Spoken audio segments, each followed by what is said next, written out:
Gabby Petito, the 22-year-old, has not been heard from for weeks. At Grand Teton National Park, because this is believed to be one of the last places that Gabby was spotted before she vanished. But as to the scope and size of this search, authorities are being very tight-lipped. We only know that the FBI is now in charge here. Sources tell us that this is because this is on federal land and because the case is drawing so much attention.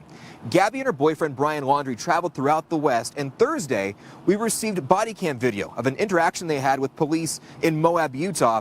Well, that video was difficult for Gabby's family to watch. It was obviously very upsetting to us to see her that emotional, but we had no indication that, other than, just by watching it, that, they're in tight quarters, for a long period of time, that maybe they were just getting a little frustrated. And Brian Laundrie has refused to share any information with investigators, and that's what's making this so frustrating for Gabby's family. That's because the one and only person of interest in all of this, Gabby's boyfriend, Brian Laundrie, he is refusing to say anything at this point. And investigators believe that his information likely going to be critical and crucial to figuring out exactly what happened and potentially solving this case. Now investigators are turning to physical evidence. Former Moab Police Chief and Salt Lake County Sheriff Jim Winder, he believes investigators are now looking to try to compile the digital footprint the couple left behind, especially from their cell phones.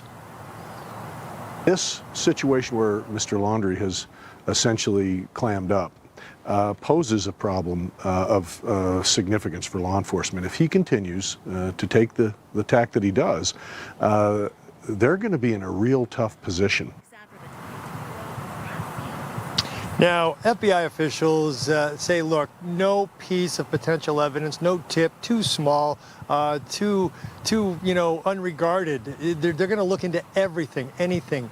And especially, with all the tourists that are out and about, they say if anyone out there that sparks any kind of memory in them, maybe they were taking some video of something else. August 12th, the couple was pulled over at the gates of Arches National Park after a bystander reported possible domestic violence. Now, the Utah Domestic Violence Coalition is thanking that bystander.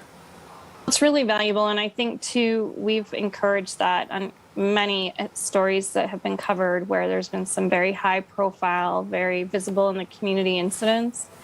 And really, contacting law enforcement is the safest thing to do for everybody involved. Gabby's pictures place them in Utah on July 14th at Zion National Park. They were there until at least July 21st when they moved to Bryce Canyon.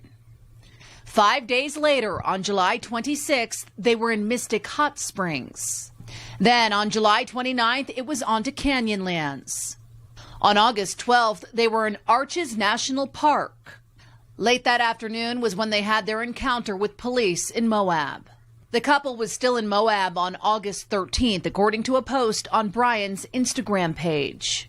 Then the trail goes cold for a few days. Gabby posted this picture on August 19th, but it does not indicate where they were other than in a park. On August 24th, Gabby was seen at the Fairfield Inn and Suites near the Salt Lake City airport. On the next day, August 25th, Gabby posted this photo from Ogden. On the same day, they reportedly drove to Grand Teton National Park. Now, neither Gabby nor Brian has posted anything on Instagram since August 25th. Thousands of other social media users are commenting on the posts, urging Brian to share where she is.